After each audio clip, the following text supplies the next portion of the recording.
Wayne is on Twitter at Dave Ramsey. What would happen to the economy if everyone suddenly started your plan? Well, the first thing, if they suddenly, the entire population, you could snap your fingers, stopped borrowing money, it would crash our economy. Because our economy has so much banking and borrowing running through its veins. However, that's a hypothetical philosophical question that couldn't actually occur. What could actually occur, and should actually occur, is gradually more and more people become wise and decide to stop borrowing money. And so over a period of time, we wouldn't have as many banks, and they wouldn't be nearly as profitable, the ones that stayed open, because there'd be less and less people borrowing money. You and I know that there's never a case where the 100% of the people would stop borrowing money. That's impossible. Even prohibition, 100% of the people didn't quit drinking. You know, I mean, it's impossible to get 100% of people doing anything. So, but we're talking about more reality than theory here. So reality is that if we could move more and more people away from debt, what would happen? Well, more and more people would prosper as individuals, as families, because the less, if you don't have debt, you have more money to give, more money to invest. So charities and ministries, nonprofits, would be better funded by 10 or 100x as people move away from debt, because giving and generosity increases when people are debt-free. Savings and investing would increase as people are debt-free, which means wealth would increase among individuals. And so you could slow down some of the disparity between the richest and the poorest. This thing that everybody's worried about, wealth inequality, and all the lefties are all freaking out about wealth inequality, wealth inequality, wealth inequality. That would start to go away, because one of the things that magnifies that exponentially is the haves are building wealth and the have-nots are building debt. And so it's making the poor poorer and the rich richer, because the rich aren't in debt and they're becoming wealthier and wealthier. In a lot of cases, that's how they became wealthy. The Millionaire Theme Hour confirms that. And so what would happen? The other thing that would happen is debt has destabilized the economy, made it more volatile. Because everyone's living on the edge, living on the bubble, every time there's a little wave that comes through, something that scares people just a little bit, it crashes entire segments of the culture. But if a wave comes through and you got a really nice boat, you just kind of smile and ride the wave.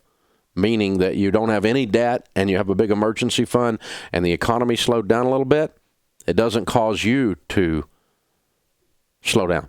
Oh, and by the way, business would prosper and there would be more jobs. What? Well, let's think about it. If you just think about your life and your home, if you are 100% debt-free, mortgage and everything, and you had an emergency fund and you were making good money, do you spend more money? Yes, you do. What do you spend it on? Clothes, nicer clothes, vacations. You can go out to eat. You save more and you give more because you have more, but you also spend more because you have more. I spend more now than I ever have at any time in my life, but I have more than I have at any time in my life. I mean, let's pretend you had $5 million net worth and you had zero debt and you had $100,000 a year income. You would be spending more. And so where do you think you're spending that? You're spending at the local restaurant. So if more people did that, more people spent at the local restaurant, what would happen at the local restaurant? Well, it would prosper. What would happen in the local hardware store? It would prosper. So the overall economy would prosper, yea, even explode, because spending would increase. But when spending increase based only on consumer confidence that causes the consumer to falsely be confident and therefore go and borrow money, that further destabilizes the economy, even though it gives a short-term spike to the economy. Because when the consumer gets all cocky and is willing to go put money on credit card debt and willing to go buy a car they can't afford and put it on payments and willing to go buy furniture they can't afford and put it on payments because they feel so good about everything, that drives the economy up. But it's all borrowed money. And what goes up must come down when it's borrowed. But if it goes up and you're spending money that you actually have, and a whole bunch of people did that simultaneously over a 10-year period of time, the economy would boom. All of that to say that this debt economy at the federal level, with the federal government borrowing like they're drunk, like they're stoned, and you borrowing like you're drunk, like you're stoned on cars and student loans and furniture and vacations and all this, you drive the economy when you're doing that, but you're falsely driving it because it's a shell game. It's a house of cards, and it's going to come down. What goes up must come down when it has to do with debt. But if all of that spending was done with real money, meaning not borrowed money, you would see the economy increase, you would see prosperity increase, you'd see individual wealth increasing, you would see charitable giving increasing. This is what would happen if people move towards God's ways of handling money. Which, by the way, this is not my plan. This is God's and Grandma's ways of handling money. Live on less than you make. Live on a plan. Don't do get rich quick. Avoid debt. Have money saved to buy things. Have money saved for emergencies. Have money saved to retire on. Have money saved to send your kid to college. Get out of debt. This is all in the Bible. It's all in your grandma's common sense. So it's not my plan. It's God's and Grandma's ways of handling money. It's common sense and biblical finance, and it works. So if we could gradually get people to take steps that way, if you could just get your whole church to do it, it changes your whole church. Which, by the way, whole churches are doing it. It's called the Momentum Series, where they take 80% or more of their church through Financial Peace University.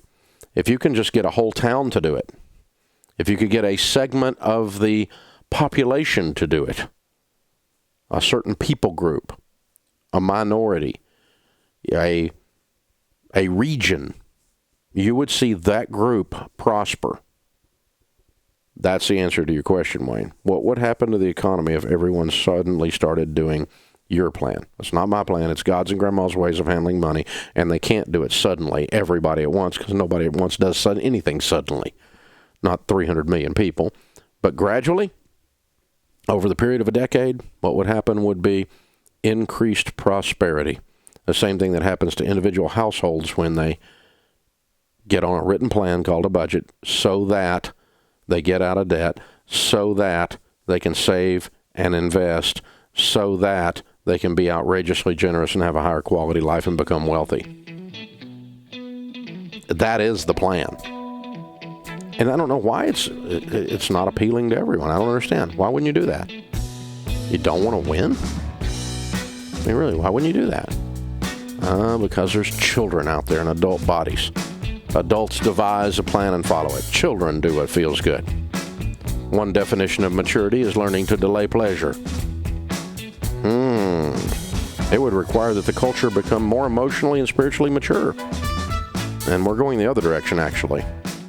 So I've still got work to do. Never fear. We're here.